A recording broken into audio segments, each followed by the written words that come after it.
당신은 스스로를 좋은 사람이라고 믿나요? 차분하고 친절하며 누구에게도 해를 끼칠 수 없는 존재라고. 어쩌면 자신의 공감 능력과 인내심, 갈등을 얼마나 피하는지에 대해 자부심을 느끼고 있을지도 모릅니다.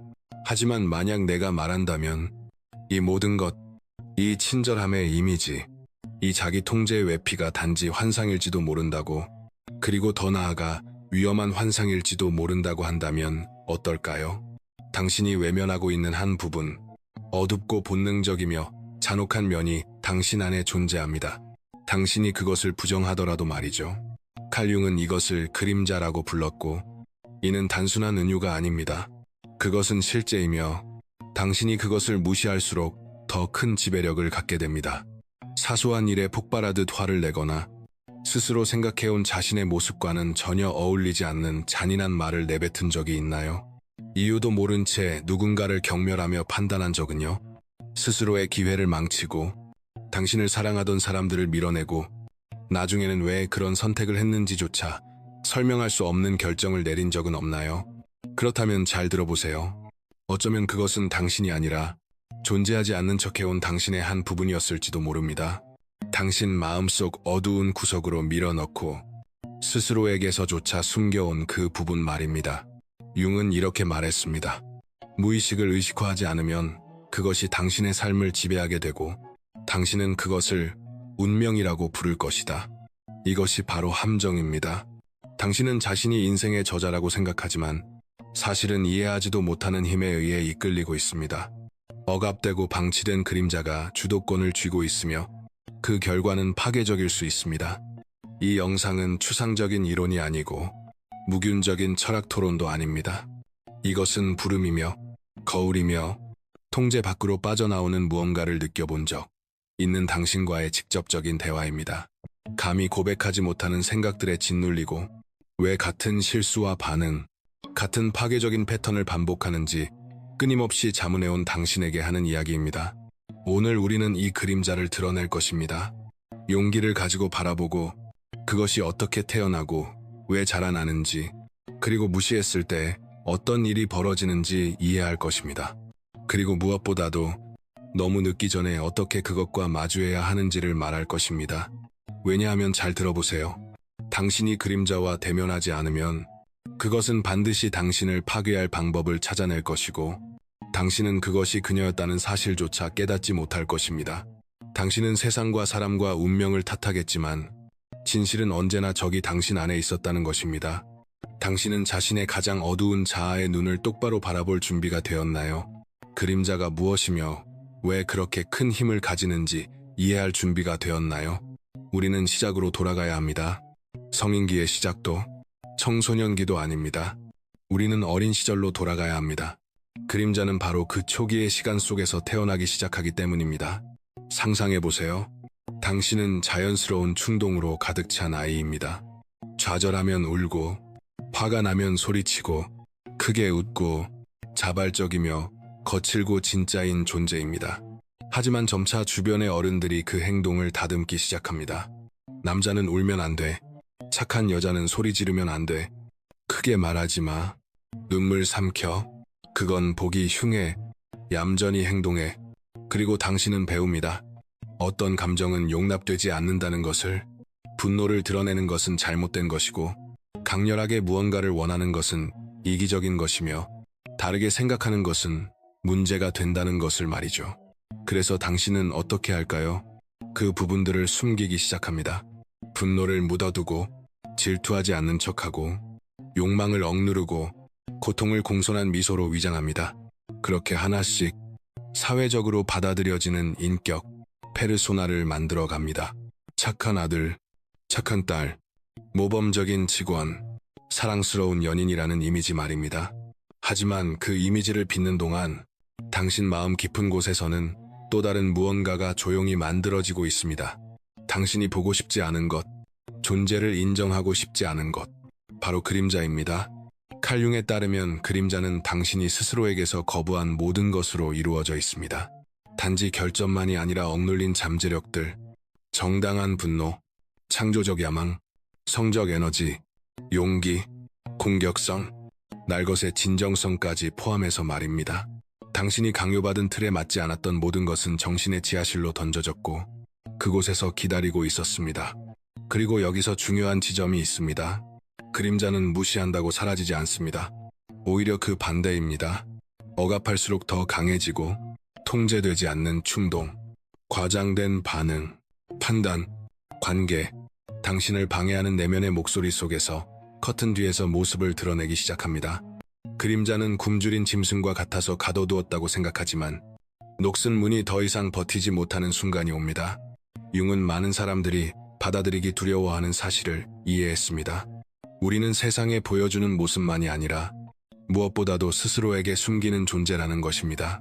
그림자는 단지 나쁜 것들의 저장소가 아닙니다. 그것은 가장 인간적이고 현실적이며 본능적인 당신의 일부입니다. 그것을 부정하는 것은 자신을 부정하는 것이고, 그래서 그것은 언제나 돌아올 길을 찾습니다. 그리고 마침내 균열을 찾았을 때 거울 속의 자신을 알아보지 못하게 됩니다. 그때 당신이 실수라고 부르는 행동들이 나타나고 후회할 말을 내뱉고 다시는 반복하지 않겠다고 맹세한 행동들을 또다시 하게 됩니다. 왜냐하면 그 순간 통제하고 있는 것은 당신이 아니라 그림자이기 때문입니다. 그런데도 당신은 그것을 운명이라고 부릅니다. 하지만 만약 이 그림자가 단지 조용한 위협이 아니라 조건과 환경, 그리고 허락이 주어질 때 훨씬 더 끔찍한 존재로 변할 수 있다면 어떨까요? 다음으로 우리는 그림자가 어떻게 순수한 잔혹함으로 변할 수 있는지, 그리고 이것이 왜 겉보기엔 선해 보이는 사람들이 괴물 같은 행동을 저지를 수 있는지를 설명하는지를 살펴볼 것입니다. 이 내용이 이해된다면 구독 버튼을 눌러 채널을 구독해주세요. 여러분의 지원에 감사드립니다. 당신은 어떤 사람들이 본래부터 악하며 어떤 인간은 태어날 때부터 악에 기울어 있고 다른 이들은 본질적으로 선하다고 믿나요? 이 생각은 위안을 줍니다. 당신과 괴물을, 선량한 시민과 범죄자를, 도덕적 선을 넘는 사람과 당신을 분리시켜 주기 때문입니다. 하지만 이 분리는 환상입니다. 그리고 그것을 깨뜨릴 용기를 가졌던 사람 중 하나가 심리학자 필립 짐바르도였습니다. 그는 현대 심리학 역사상 가장 논란이 많은 실험 중 하나인 1971년 스탠퍼드 감옥 실험을 진행했습니다. 짐바르도는 범죄 경력이 없고 심리적으로 건강한 평범한 대학생들을 선발해 간수와 죄수 두 집단으로 나눴습니다. 감옥을 모의 실험하는 것이 목적이었지만 스탠퍼드 대학 지하에서 단 6일 만에 벌어진 일은 끔찍했습니다. 친절하고 지적이며 교육받은 젊은 남성들이었던 간수들은 죄수들을 심리적으로 학대하기 시작했습니다. 소리를 지르고 굴욕을 주고 수면을 박탈하고 신체적, 도덕적 처벌을 가했습니다. 죄수들은 감정적으로 붕괴되어 울고 애원하며 석방을 요구했습니다. 2주간 진행될 예정이었던 실험은 1주도 채 되지 않아 중단되었습니다. 짐바르도가 발견한 것은 이것이었습니다. 악은 성격 특성이 아니라 우리 모두 안에 존재하는 가능성이라는 사실입니다. 절대 권력, 익명성, 결과의 부재라는 조건이 갖춰지면 그림자는 가면 없이 모습을 드러냅니다. 그 젊은 남성들이 잔혹해진 것은 그들이 악인이었기 때문이 아니라 그림자가 마침내 드러날 수 있도록 허락되었기 때문입니다. 페르소나는 무너지고 억압되었던 야생적이고 잔인하며 비인간적인 부분만이 남았습니다. 이것이 짐바르도가 말한 루시퍼 효과, 즉 천사가 악마로 변하는 과정입니다. 이 변화는 거창하게 일어나지 않습니다. 작은 허용에서 시작됩니다. 악의적인 농담, 농담으로 포장된 모욕, 합리화로 정당화된 권력 남용 말입니다. 당신이 자신의 그림자를 알지 못하면 그것은 길을 찾고 그 길은 당신을 상상도 못한 곳으로 데려갈 수 있습니다. 칼 융과 필립 짐바르도는 함께 일한 적은 없지만 그들의 사상은 섬뜩할 정도로 정확히 교차합니다. 융은 억압이 내면의 괴물을 만든다고 말했고 짐바르도는 환경이 그 괴물들을 풀어놓을 때 무슨 일이 일어나는지를 보여주었습니다. 그들은 인간의 악에 대한 완전한 초상을 드러냅니다. 악은 밖에 있는 것이 아니라 안에 있으며 지배하기 위해서는 작은 균열만 필요합니다. 아마 당신은 이렇게 묻고 있을지도 모릅니다. 개념은 이해하겠는데 내 그림자가 이미 작동하고 있는지 어떻게 알 수 있을까? 너무 늦기 전에 신호를 감지할 수 있을까? 다음 부분에서는 자신도 모르게 그림자에 지배당하고 있는 사람들에게서 나타나는 가장 흔한 증상들을 명확히 짚어볼 것입니다. 그리고 아마도 당신은 생각보다 더 많은 부분에서 자신을 발견하게 될지도 모릅니다.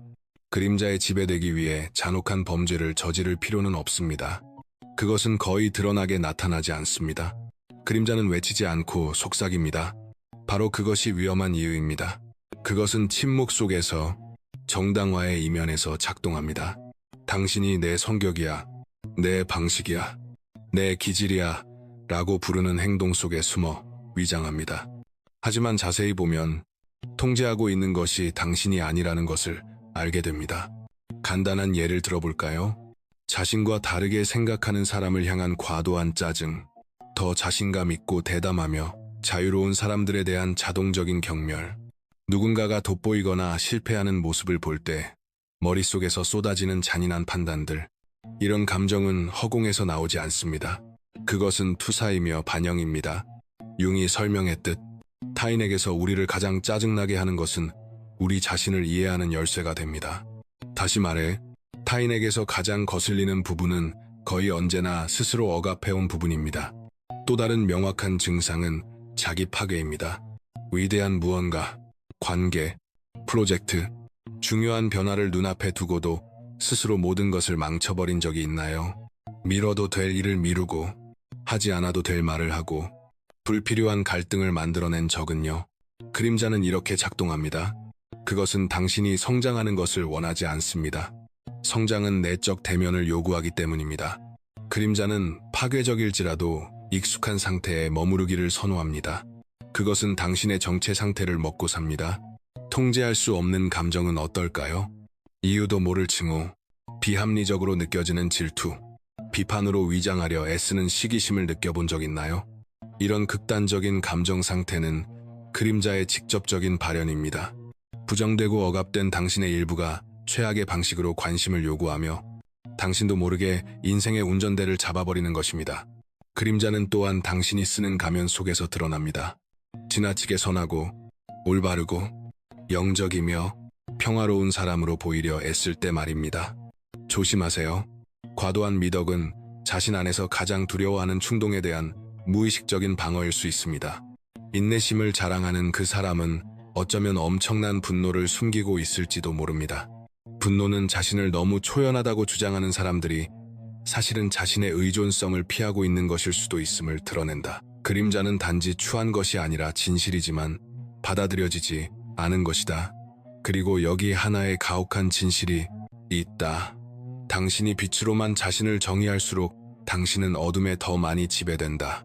왜냐하면 통합하지 않은 모든 것은 당신을 지배하기 때문이다. 이제 당신이 이러한 징후들을 인식하기 시작하면서 가장 불편한 질문이 떠오른다. 당신이 만들어온 이 선한 사람이라는 이미지가 사실은 당신의 그림자를 가두어 두기 위한 수단일 뿐이라면 어떨까?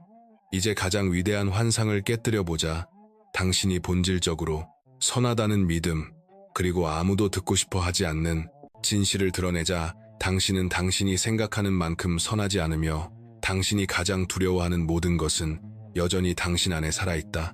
당신은 스스로를 좋은 사람이라고 생각하는가? 어쩌면 정말 그렇게 믿고 있을지도 모른다. 고의로 누구에게도 상처 주지 않고 친절하려 노력하며 옳은 일을 하고 싶어 하기 때문이다. 하지만 내가 말한다면 어떨까? 이 친절함이 하나의 구성물 사회적 외피이며 당신 내면의 가장 잔혹한 부분과 마주하지 않기 위해 당신이 만들어낸 갑옷이라면 사회는 당신에게 선하다는 것은 분노를 느끼지 않는 것, 많이 원하지 않는 것, 이기적이지 않은 것이라고 가르쳤다. 하지만 감정은 부정한다고 사라지지 않는다. 그저 의식의 지하실로 내려갈 뿐이고 거기서 더 어둡고 더 부식적이며 더 위험한 것으로 변한다. 당신은 시기를 느끼지 않게 된 것이 아니라 그것을 비판적 의견이라고 부르는 법을 배웠을 뿐이다. 권력을 원하지 않게 된 것이 아니라 변화를 만들고 싶다는 욕망으로 위장하는 법을 배웠을 뿐이다. 당신의 친절함은 길들여진 그림자일지도 모른다. 칼 융은 깨달음은 빛의 형상을 상상함으로써 오는 것이 아니라 내면의 어둠을 의식화함으로써 온다고 말했다. 그리고 바로 여기서 많은 이들이 넘어진다. 그들은 자신의 어둠을 보고 싶어 하지 않는다. 스스로가 순수하고 도덕적으로 우월하다는 환상을 유지하고 싶어 한다. 하지만 이러한 자만심 자체가 그림자의 표현이다. 왜냐하면 그것은 근본적인 어떤 것을 숨기기 때문이다. 충분하지 않다는 두려움, 자신 안에 잔인함, 이기심, 오만함, 경멸이 존재한다는 사실을 발견할지도 모른다는 공포. 당신은 자신이 친절하다고 생각하지만 어쩌면 당신은 수동 공격적일 뿐일지도 모른다. 당신은 겸손하다고 생각하지만 다른 사람이 더 많은 인정을 받는 것을 견디지 못한다. 당신은 지위에 관심 없다고 말하지만 더 성공한 사람을 보면 자신이 작아졌다고 느낀다. 이것이 당신을 괴물로 만드는 것은 아니다. 이것이 당신을 인간으로 만든다. 그리고 바로 그것이 핵심이다. 당신의 인간성을 부정할수록 그림자는 더 큰 통제력을 갖게 된다. 진정한 친절함은 내면의 악을 부정하는 데서 오지 않는다. 그것을 정면으로 마주하고 인식하며 그로부터 행동하지 않기로 의식적으로 선택하는 데서 온다. 이것이 심리적 성숙이며 통합이다. 나머지는 환상이고 감정적 유치함이며 유치함이 너무 오래 억압되면 파괴로 변한다. 내적이든 외적이든 당신이 진정 누구인지 알고 싶은가? 당신을 부끄럽게 만드는 것, 다른 사람에게서 판단하게 되는 것, 침묵시키려 애쓰는 생각들을 보라. 바로 거기, 그 지점에 당신의 가장 진짜 모습이 있다. 하지만 이제 어떻게 할 것인가?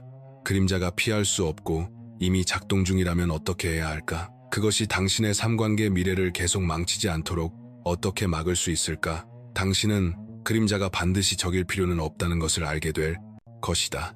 왜냐하면 깊고 잔혹하지만 해방적인 작업, 그림자 작업이라는 길이 있기 때문이다. 당신이 지금 듣는 이야기에 공감한다면 내 전자책 비욘드 섀도우에서 진정한 가치를 찾을 그것이 있을 것이다. 그것은 융의 핵심 사상을 풀어 설명하고 자신을 더 깊이 이해할 수 있는 도구를 제공한다. 링크는 고정 댓글에 있다. 이제 당신은 이미 그림자를 무시하는 것이 파괴의 선고라는 것을 이해했다. 하지만 거의 아무도 말하지 않는 것이 있다. 당신의 그림자는 당신을 파괴하고 싶어 하지 않는다. 그것은 보여지기를 원하고 들려지기를 원하며 통합되기를 원한다. 그리고 바로 그것을 무시하고 존재하지 않는 척할 때 그것은 당신을 지배하게 된다. 칼 융은 이 과정을 통합이라고 불렀고 그것은 결코 단순하거나 편안하지 않다. 그것은 용기를 요구하고 당신의 정신 가장 어두운 구석으로 잠수하여 자신에 대해 가장 두려워하는 것을 받아들이도록 요구한다. 굴복하기 위해서가 아니라 억압된 내용을 힘인식 자유로 변형하기 위해서다. 이 과정에는 이름이 있다. 그림자 작업이며 그것은 잔혹할 정도로 정직한 질문에서 시작된다. 내 안에서 나는 무엇의 존재를 인정하고 싶지 않은가? 바로 이 지점에서 당신은 스스로에게 거짓말하는 것을 멈춰야 한다. 판단 없이, 도덕주의 없이, 자기 연민 없이 자신의 가장 어두운 충동을 인정해야 한다. 시기를 느끼는가? 인정하라. 당신을 모욕했던 사람이 실패하는 것을 보고 쾌감을 느끼는가? 받아들여라. 말이나 행동으로 누군가를 해치고 싶었던 적이 있는가? 인정하라. 왜냐하면 인정하지 않는 것은 당신을 지배하지만 마주한 것은 변형되기 때문이다. 이를 위한 가장 강력한 도구 중 하나는 그림자 일기다. 종이와 펜이나 빈 파일을 잡고 필터 없이 검열 없이 써라. 결코 입 밖으로 말하지 못할 생각들에 목소리를 부여하라. 스스로에게조차 숨기는 모든 것을 쏟아내라. 그래, 불편할 것이다. 그래, 당신은 자신이 발견한 것에 놀랄 것이다. 하지만 바로 이 불편함이 당신을 해방시킨다. 왜냐하면 그림자는 묻히기를 원하지 않기 때문이다. 그것은 인식되기를 원한다. 또 하나의 필수적인 실천은 감정적 촉발 요인을 관찰하는 것이다. 누가 당신을 짜증나게 하는가? 누구를 판단하는가? 무엇이 당신의 균형을 무너뜨리는가? 이러한 반응들은 아직 통합되지 않은 당신의 부분을 드러낸다. 당신이 타인에게 투사하는 것은 사실 당신 안에 존재하는 무언가를 내쫓으려는 무의식적 시도다. 그림자는 자신에 대해 고백하는 것보다 타인에게서 비난하는 것 속에서 더 많이 드러난다. 그리고 마지막으로 당신의 그림자와 대화하는 법을 배워라. 그것과 싸우지 말고 제거하려 하지 말라. 그것에게 말하라. 나는 너를 본다. 나는 너의 말을 듣는다. 너는 나의 일부지만 내 삶을 통제하지는 않는다. 이 단순한 태도는 모든 것을 바꾼다. 왜냐하면 그것은 두려움을 인식으로, 분노를 힘으로, 불안을 명확성으로 바꾸기 때문이다. 그림자 작업은 값싼 자기개발 기법이 아니다. 그것은 실존적 여정이며 자신의 진실이라는 불을 통과의 반대편으로 나오는 것이다. 더 온전하게, 더 진정성 있게, 더 자유롭게, 더 완전하게. 왜냐하면 진정한 힘은 자신을 부정하는 데서 오지 않고 내면에 있는 것, 특히 당신을 두렵게 하는 것을 다스리는 데서 오기 때문이다. 하지만 이 모든 것에도 불구하고 하나의 질문이 여전히 울린다. 그것은 가치가 있는가? 그림자를 마주하고 심연으로 잠수하며 상처를 드러내는 것이 이 모든 것은 전환점으로 이어진다. 변화의 고통을 마주할 것인가? 아니면 반복의 고통에 계속 노예로 남을 것인가를 깨닫는 순간, 다음이자 마지막 부분에서 우리는 그 전환점으로 갈 것이며, 그곳에서 당신은 유일한 출구가 바로 당신이 평생 피해왔던 것 속에 있다는 이유를 이해하게 될 것이다. 당신은 평생 다른 사람들이 인정할 만한 사람이 되려고 애써왔다. 선하고 강하고 균형 잡힌 가면을 썼다. 기대에 맞추려 했고, 수치스러운 것은 숨기고 추한 것은 묻었다. 하지만 그림자를 피하려 할수록 그것은 더 강해졌다. 그것은 당신의 행동, 두려움, 침묵 속 결정에 더 깊이 스며들었다. 그리고 이제 어쩌면 당신은 깨닫기 시작했을지도 모른다. 당신이 부른 방의 운명이라 생각했던 모든 것이 사실은 당신이 보기를 거부한 자신의 일부에 의해 이끌리고 있었다는 것을. 자유로워지고 싶은가? 그렇다면 당신 안에서 가장 피하고 싶은 것을 보라. 바로 거기에 문이 있다. 열쇠가 있다. 그림자는 끝이 아니다. 그것은 통과다. 진정한 자유가 태어나는 비옥한 땅이다. 하고 싶은 대로 하는 피상적인 자유가 아니라 무의식적 충동, 자동적, 패턴 출처조차 모르는 반복에 노예가 되지 않는 내적 자유다. 그림자를 통합하면 어떤 것이 영원히 변한다. 당신은 더 이상 스스로를 망치지 않고 세상을 탓하지 않으며 자신을 두려워하며 살지 않는다. 이제 더 숨길 것이 없다는 것을 알기 때문이다. 당신은 빛과 어둠, 연약함과 힘을 모두 지닌 자신을 본다. 그리고 자신을 온전히 보게 되면 더 이상 누구도 당신을 통제할 수 없다. 당신의 과거도, 고통도, 트라우마도, 가면도. 하지만 조심하라. 이것은 목적지가 아니다. 지속적인 작업이다. 그림자는 살아있고 돌아와 시험하며 방심한 틈을 노린다. 그래서 인식의 길은 끝나지 않는다. 경계하고 관찰하며 신전을 돌보듯 자신의 정신을 돌봐야 한다. 그렇지 않으면 그것은 다시 당신의 삶을 지배할 것이고, 당신은 또다시 그것을 부른 실패의 운명이라 부를 것이다. 그래서 지금 당신 자신과 계약을 맺자. 정직, 용기, 책임의 계약. 더 이상 자신으로부터 도망치지 말라. 오늘 시작하라. 써라. 촉발 요인을 관찰하라. 성찰하라. 그리고 무엇보다도 공유하라. 댓글에서 말해달라. 당신이 받아들이기 가장 힘든 그림자의 부분은 무엇인가? 어떤 감정, 욕망, 충동을 느끼지 않는 척하지만 존재함을 아는가? 이야기하자. 더 많이 말할수록 더 많은 빛이 들어오고, 빛이 많아질수록 어둠의 통제력은 줄어든다. 이 영상이 당신에게 영향을 주었다면, 자신과의 관계를 다시 생각하게 만들었다면 이 여정을 계속하라. 다음 영상을 보라. 그것은 중요하며 바로 지금 당신이 들어야 할 말일지도 모른다. 어둠은 끝이 아니다. 그것은 진정한 인식의 시작이다. 그곳에서 보자.